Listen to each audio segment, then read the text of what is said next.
한 남자가 있었습니다.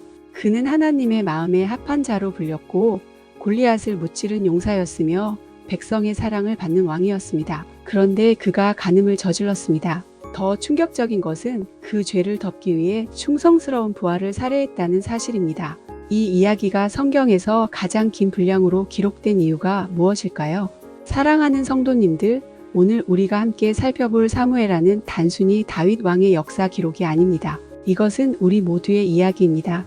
성공의 정점에서 추락하는 인간의 연약함, 그러나 그 절망 속에서도 포기하지 않으시는 하나님의 은혜, 그리고 그 은혜로 다시 일어서는 회복의 여정이 여기에 담겨 있습니다. 많은 성도님들이 사무엘하를 읽으면서 이렇게 고백합니다. 다윗 같은 믿음의 사람도 저렇게 넘어지는데 저는 어떻게 살아야 할까요?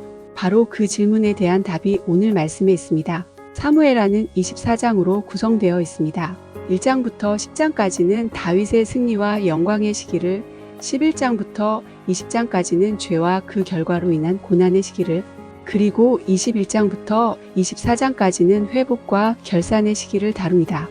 오늘 우리는 이 긴 여정을 4가지 핵심 주제로 나누어 살펴보겠습니다.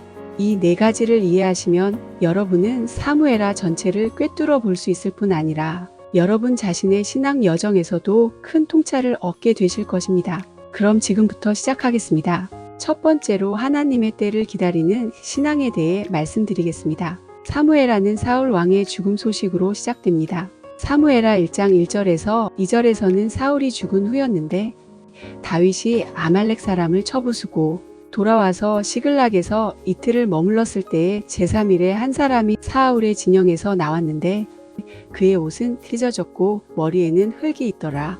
이 순간 다윗은 어떤 반응을 보였을까요? 오랫동안 자신을 죽이려 했던 원수 사울의 죽음 소식을 듣고 다윗은 기뻐했을까요? 아닙니다. 사무엘하 1장 11절에서 12절에서는 다윗이 자기 옷을 잡아 찢음에 함께 있는 모든 사람도 그리하고 사울과 그의 아들 요나단과 여호와의 백성과 이스라엘 족속이 칼의 죽음으로 말미암아 저녁 때까지 슬퍼하여 울며 금식하니라. 놀랍지 않습니까? 다윗은 사울을 위해 애곡했습니다. 더 나아가 사울의 죽음을 자랑처럼 보고한 아말렉 청년을 죽였습니다. 왜냐하면 그가 여호와의 기름 부음 받은 자를 해쳤기 때문입니다. 사랑하는 성도님들, 여기서 우리는 중요한 영적 원리를 배웁니다. 하나님께서 약속하신 것은 반드시 이루어지지만 그것은 하나님의 방식과 하나님의 때에 이루어진다는 것입니다. 다윗은 이미 사무엘 선지자로부터 왕으로 기름 부음을 받았습니다. 그러나 그는 자기 손으로 왕위를 취하려 하지 않았습니다. 죽일 수 있는 기회가 여러 번 있었지만 다윗은 내가 손을 들어 여호와의 기름 부음 받은 자를 치는 것을 여호와께서 금하시기를 원하노라고 말했습니다. 그리고 마침내 하나님의 때가 되었을 때 다윗은 유다 지파의 왕으로, 그리고 7년 반 후에는 온 이스라엘의 왕으로 기름 부음 받게 됩니다. 사무엘하 5장 3절에서 4절은 이에 이스라엘 모든 장로가 헤브론에 이르러 왕에게 나아오매 다윗 왕이 헤브론에서 여호와 앞에서 그들과 언약을 맺음에 그들이 다윗에게 기름을 부어 왕으로 삼으니라. 다윗이 나이 30세의 왕위에 올라 40년 동안 다스렸으되. 사랑하는 성도님들, 혹시 지금 하나님의 약속을 기다리고 계십니까? 약속은 분명한데 상황은 전혀 변하지 않는 것처럼 보입니까? 다윗을 보십시오. 그는 기름 부음 받은 후 약 15년을 기다렸습니다. 그 기간 동안 광야에서 도망 다니고 블레셋 땅에서 숨어 지내야 했습니다. 그러나 그는 인내로 기다렸고 마침내 하나님께서 그를 왕으로 세우셨습니다. 기다림은 시간 낭비가 아닙니다. 그것은 하나님께서 우리의 성품을 빚으시고 우리를 약속을 감당할 만한 그릇으로 준비시키시는 과정입니다. 그런데 여기서 우리가 놓쳐서는 안 될 중요한 내용이 있습니다. 그것이 바로 지금부터 말씀드릴 두 번째 주제입니다. 두 번째로 언약을 기억하시는 하나님에 대해 말씀드리겠습니다. 다윗이 왕이 된 후 가장 먼저 한 일이 무엇일까요? 그것은 바로 예루살렘을 정복하고 그곳으로 하나님의 언약궤를 모셔오는 것이었습니다. 사무엘하 6장 12절에서 15절 어떤 사람이 다윗 왕에게 아뢰어 이르되 여호와께서 하나님의 궤로 말미암아 오벳에돔의 집과 그의 모든 소유에 복을 주셨다 하니 다윗이 가서 하나님의 궤를 기쁨으로 메고 오벳에돔의 집에서 다윗성으로 올라갈새 여호와의 궤를 맨 사람들이 6걸음을 가매 다윗이 소와 살진 송아지로 제사를 드리고 다윗이 여호와 앞에서 힘을 다하여 춤을 추는데 여기서 우리는 다윗의 우선순위를 볼 수 있습니다. 그는 왕궁을 짓기 전에 하나님의 궤를 모셔왔습니다. 정치적 안정을 이루기 전에 영적 중심을 바로 세웠습니다. 그리고 다윗은 하나님을 위해 성전을 지으려는 마음을 품었습니다. 비록 하나님께서는 다윗 대신 그의 아들 솔로몬이 성전을 짓게 하셨지만 다윗의 이 마음을 기뻐하시며 놀라운 언약을 주셨습니다. 사무엘하 7장 12절에서 16절에서 내 수완이 차서 내 조상들과 함께 누울 때에 내가 내 몸에서 날 내 씨를 내 뒤에 세워 그의 나라를 견고하게 하리라. 그는 내 이름을 위하여 집을 건축할 것이요 그의 나라 왕위를 영원히 견고하게 하리라. 나는 그의 아버지가 되고 그는 내 아들이 되리니 그가 만일 죄를 범하면 내가 사람의 매와 인생의 채찍으로 징계하려니와 내가 내 앞에서 패한 사울에게서 내 은총을 빼앗은 것 같이 그에게서 빼앗지는 아니하리라. 내 집과 내 나라가 내 앞에서 영원히 보존되고 내 왕위가 영원히 견고하리라 하셨다 하라. 사랑하는 성도님들, 이것이 다윗 언약입니다. 이 언약은 단순히 다윗의 후손이 왕위를 계승한다는 의미를 넘어섭니다. 이것은 메시아 예언입니다. 다윗의 후손 중에서 영원한 왕이 나올 것이며 그 왕국은 영원할 것이라는 약속입니다. 그 약속이 누구를 통해 이루어졌습니까? 바로 우리 주 예수 그리스도를 통해서입니다. 누가복음 1장 32절에서 33절 그가 큰 자가 되고 지극히 높으신 이의 아들이라 일컬어질 것이요 주 하나님께서 그 조상 다윗의 왕위를 그에게 주시리니 영원히 야곱의 집을 왕으로 다스리실 것이며 그 나라가 무궁하리라. 성도님들, 여기서 우리는 놀라운 진리를 발견합니다. 구약의 모든 역사는 그리스도를 향해 있다는 것입니다. 다윗 왕국의 영광도 그의 실패와 고난도 모두 우리에게 진정한 왕이신 예수 그리스도를 가리키는 표지판입니다. 다윗은 불완전한 왕이었지만 그를 통해 완전하신 왕 예수님을 예표하셨습니다. 그렇다면 다윗의 불완전함은 어떻게 드러났을까요? 이제 우리는 사무엘하에서 가장 어둡고 고통스러운 부분을 마주하게 됩니다. 하지만 바로 이 부분이 우리에게 가장 큰 위로와 소망을 주는 부분이기도 합니다. 세 번째로 죄의 결과와 하나님의 징계에 대해 말씀드리겠습니다. 사무엘하 11장 1절에서 2절에서 해가 돌아와서 왕들이 출전할 때가 되매 다윗이 요압과 그의 부하 장수들과 온 이스라엘 군대를 보내니 그들이 암몬 자손을 멸하고 랍바를 에워쌌고 다윗은 예루살렘에 그대로 있더라. 저녁 때에 다윗이 그의 침상에서 일어나 왕궁 옥상에서 거닐다가 그곳에서 보니 한 여인이 목욕을 하는데 심히 아름다워 보이는지라. 왕들이 출전할 때라는 표현이 중요합니다. 다른 왕들은 전쟁터에 나가 있는데 다윗은 예루살렘에 그대로 있었습니다. 여기서부터 문제가 시작됩니다. 다윗은 있어야 할 곳에 있지 않았습니다. 영적으로 방심한 상태였습니다. 그리고 그는 밧세바를 보았고 욕망을 품었고 간음을 저질렀습니다. 더 끔찍한 것은 밧세바가 임신하자 다윗은 그 죄를 덮기 위해 밧세바의 남편 우리아를 전쟁터에서 죽게 만들었다는 것입니다. 사무엘하 11장 14절에서 15절에서 되매 다윗이 편지를 써서 우리아의 손에 붙여 요압에게 보내니 그 편지에 써서 이르기를 너희가 우리아를 맹렬한 싸움에 앞세워 두고 뒤로 물러가서 그가 맞아 죽게 하라 하였더라. 하나님의 마음에 합한 자 골리앗을 무찌른 용사 찬양의 시인 다윗이 어떻게 이런 끔찍한 죄를 지을 수 있었을까요? 사랑하는 성도님들, 이것이 바로 인간의 본질입니다. 우리는 모두 연약합니다. 아무리 믿음이 좋은 사람이라도 영적으로 방심하면 언제든 넘어질 수 있습니다. 성경은 다윗의 죄를 감추지 않고 있는 그대로 기록했습니다. 왜냐하면 우리가 인간의 한계를 깨닫고 오직 하나님의 은혜만이 우리를 지킬 수 있다는 것을 알게 하기 위함입니다. 그런데 여기서 더 중요한 것은 하나님의 반응입니다. 하나님께서는 나단 선지자를 보내셔서 다윗의 죄를 지적하셨습니다. 사무엘하 12장 7절에서 9절 나단이 다윗에게 이르되 당신이 그 사람이니이다.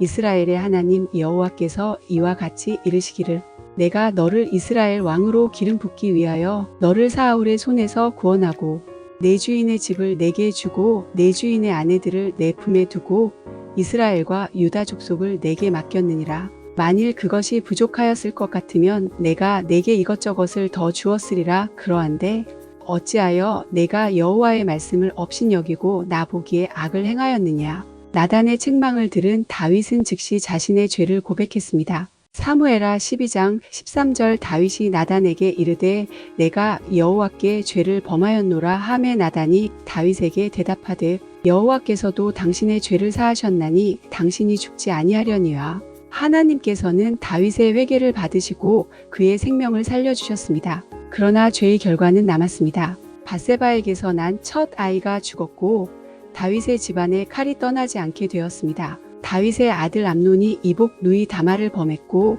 그로 인해 압살롬이 암논을 죽였습니다. 그리고 압살롬은 아버지 다윗에게 반역했습니다. 사무엘하 15장 13절에서 14절 한 사람이 다윗에게 와서 알리되 인심이 압살롬에게로 돌아갔나이다 한지라 다윗이 예루살렘에 함께 있는 그의 모든 신하에게 이르되 일어나 도망하자. 그렇지 아니하면 우리 중 한 사람도 압살롬에게서 피하지 못하리라. 빨리 가자 두렵건대 그가 우리를 급히 따라와서 우리를 해하고 칼날로 성을 칠까 하노라. 왕이었던 다윗이 맨발로 예루살렘을 떠나 도망가야 했습니다. 이것이 죄의 결과입니다. 하나님께서 용서하셨어도 죄의 씨앗은 그 열매를 맺습니다. 성도님들, 우리는 여기서 중요한 교훈을 얻습니다. 죄를 가볍게 여기지 마십시오. 한 번쯤이야 이 정도는 괜찮겠지라고 생각하며 시작한 죄가 어떤 결과를 가져오는지 다윗을 통해 보지 않으셨습니까? 그러나 동시에 우리는 또 다른 진리도 봅니다. 하나님의 징계는 사랑의 징계라는 것입니다. 하나님께서는 다윗을 버리지 않으셨습니다. 그의 왕위를 빼앗지 않으셨습니다. 오히려 그를 다시 세우셨습니다. 그렇다면 하나님께서는 어떻게 다윗을 회복시키셨을까요? 네 번째 주제가 바로 그 답입니다. 네 번째로 회개와 회복의 은혜에 대해 말씀드리겠습니다. 다윗은 자신의 죄를 철저히 회개했습니다. 시편 51편은 다윗이 나단의 책망을 받은 후 지은 회개의 시입니다. 시편 51편 1절에서 4절 하나님이여 주의 인자를 따라 내게 은혜를 베푸시며 주의 많은 긍휼을 따라 내 죄악을 지워주소서. 나의 죄악을 말갛게 씻으시며 나의 죄를 깨끗이 제하소서. 물은 나는 내 죄가를 아오니 내 죄가 항상 내 앞에 있나이다. 내가 주께만 범죄하여 주의 목전에 악을 행하였사오니 주께서 말씀하실 때에 의로우시다 하고 주께서 심판하실 때에 순전하시다 하리이다. 다윗의 회개는 진실했습니다. 그는 변명하지 않았습니다. 책임을 전가하지 않았습니다. 오직 하나님의 긍휼만을 구했습니다. 그리고 하나님께서는 그를 용서하시고 회복시키셨습니다. 압살롬의 반역이 진압된 후 다윗은 다시 예루살렘으로 돌아왔습니다. 사무엘하 19장 15절 왕이 돌아와 요단의 이름에 유다 족속이 왕을 맞이하여 요단을 건너려 하여 길갈로 오니라. 그러나 다윗의 회복은 단순히 왕위로 돌아온 것이 아니었습니다. 그것은 하나님과의 관계가 회복된 것이었습니다. 다윗은 자신의 교만으로 인구조사를 실시했다가 하나님의 징계를 받았을 때 다시 한번 철저히 회개했습니다. 사무엘하 24장 10절 다윗이 백성을 조사한 후에 마음에 자책하고 여호와께 아뢰되 내가 이 일을 행함으로 큰 죄를 범하였나이다. 여호와여 이제 종의 죄를 사하여 주옵소서. 내가 심히 미련하게 행하였나이다 하니라. 하나님께서는 다윗의 회개를 받으시고 그가 제단을 쌓는 곳을 훗날 성전이 세워질 장소로 정하셨습니다. 사무엘하 24장 25절 다윗이 그곳에서 여호와를 위하여 제단을 쌓고 번제와 화목제를 드렸더니 그 땅을 위하여 기도를 들으심에 이에 그 재앙이 그쳤더라. 사랑하는 성도님들, 이것이 사무엘하가 우리에게 전하는 가장 중요한 메시지입니다. 우리는 모두 연약하고 죄를 짓는 존재입니다. 그러나 진정으로 회개하고 돌아올 때 하나님께서는 우리를 용서하시고 회복시켜 주십니다. 다윗은 완벽한 왕이 아니었습니다. 그러나 그는 회개하는 왕이었습니다. 하나님 앞에 솔직한 왕이었습니다. 그리고 하나님께서는 그런 다윗을 사랑하셨고 그를 통해 메시아의 길을 예비하셨습니다. 다윗의 불완전함은 우리에게 완전하신 왕 예수 그리스도의 필요성을 깨닫게 합니다. 다윗은 죄를 지었지만 예수님은 죄가 없으셨습니다. 다윗은 회개해야 했지만 예수님은 우리를 위해 회개할 필요가 없으신 분이셨습니다. 다윗의 왕국은 일시적이었지만 예수님의 왕국은 영원합니다. 요한계시록 5장 5절 장로 중에 한 사람이 내게 말하되 울지 말라. 유대 지파의 사자 다윗의 뿌리가 이겼으니 그 두루마리와 그 7인을 떼시리라 하더라. 사랑하는 성도님들, 이제 말씀을 정리하겠습니다. 오늘 우리가 살펴본 사무엘하의 4가지 핵심 주제를 다시 한번 기억하십시오. 첫째, 하나님의 때를 기다리는 신앙입니다. 다윗처럼 인내로 기다리십시오. 하나님의 약속은 반드시 이루어집니다. 둘째, 언약을 기억하시는 하나님입니다. 하나님께서는 다윗과 맺으신 언약을 결코 잊지 않으셨고 그 언약을 예수 그리스도를 통해 완성하셨습니다. 셋째, 죄의 결과와 하나님의 징계입니다. 죄를 가볍게 여기지 마십시오. 그러나 동시에 하나님의 징계는 사랑의 징계임을 기억하십시오. 넷째, 회개와 회복의 은혜입니다. 넘어졌다면 다시 일어나십시오. 하나님께 돌아오십시오. 그분은 여러분을 기다리고 계십니다. 사무엘하를 통해 우리는 인간의 연약함과 하나님의 신실하심을 동시에 봅니다. 우리가 불완전해도 하나님의 계획은 완전합니다. 우리가 실패해도 하나님의 사랑은 변치 않습니다. 다윗의 이야기는 우리 모두의 이야기입니다. 우리도 때로 넘어지고 실패하고 좌절합니다. 그러나 그때마다 다시 일어나 하나님께 나아갈 수 있는 것은 우리에게 완전하신 왕 예수 그리스도가 계시기 때문입니다. 오늘 이 말씀을 들으시는 성도님들 중에 혹시 과거의 실패와 죄 때문에 하나님 앞에 나아가지 못하고 계신 분이 계십니까? 다윗을 보십시오. 그는 간음과 살인이라는 끔찍한 죄를 지었지만 회개했을 때 하나님께서 그를 용서하시고 회복시켜 주셨습니다. 여러분도 그렇게 하실 수 있습니다. 지금 이 시간 하나님 앞에 솔직히 나아가십시오. 여러분의 죄와 연약함을 고백하십시오. 그러면 하나님께서 여러분을 용서하시고 새로운 길을 열어주실 것입니다. 사무엘하는 24장으로 끝나지만 하나님의 이야기는 계속됩니다.